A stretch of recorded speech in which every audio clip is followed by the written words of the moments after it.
לראות את החמה מהירה ולהגיד גם אני מאיר, גם בי יש אור לעם ישראל.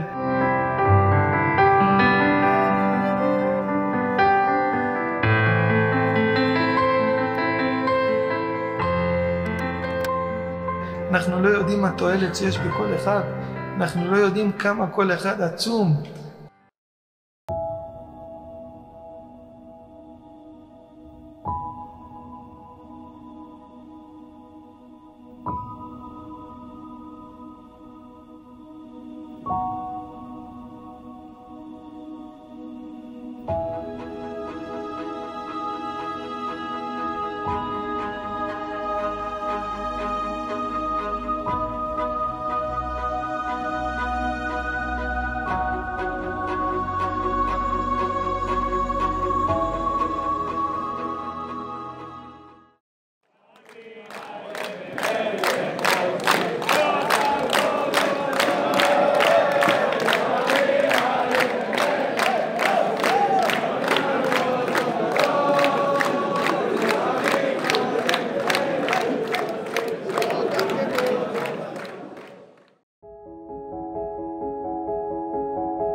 ספרו את כל הספרים הקדושים והמפרשים והמדרשים, רק אשר עסקנו ולמדנו, במקראי קודש, אדרן הלך, אורייתא קדישתא.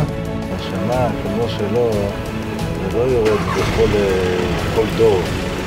זה יורד פעם בהרבה דורות. גאון הצדיק המיוחד, מי שלגע זה כל מי שיגיד לו, ממש תורה מבין, כתובים, דקים, שמי, רשעים, אחרים, זוהר, מדרש, הכל שבור בפיו, כאילו הכל מונח לפניו. גאון הצדיק, מקובל, מורד יחודי תלמידי, שומר, זויה, רש"י, תעתי רצולה. זה בכלל גדול, זה כשהוא ידיעה שם בכלל אתה מחלט עליו. כל מי שבקרבתו מקבל הרבה קדושה. הוא כך מאוד. התורה תולה, מה שדברים זה הכל יודע. כל רז לא הניס וניג וניסן. אין דבר שלא יודע. אבל נשמה מיוחדת שיורדת לעולם, להאיר את העולם.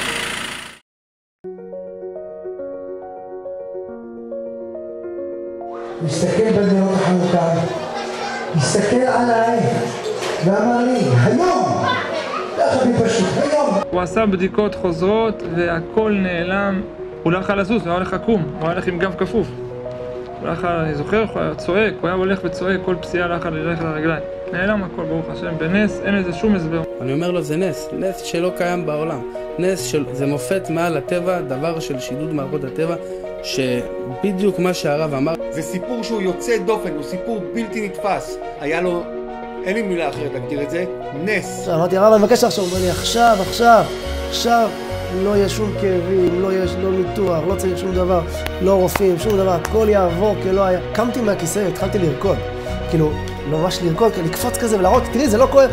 אתה לא מרגיש כאבים עכשיו, אתה לא מרגיש כלום. לא מרגיש אפילו זכר לשום דבר. ולא ניתוח, לא כדורים, לא כלום, עבר כלא היה באותו רגע שהיה. זה נשמע כזה סיפורים בעל שם טוב, אבל כן, זה הסיפורים, סיפורי בעל שם טוב.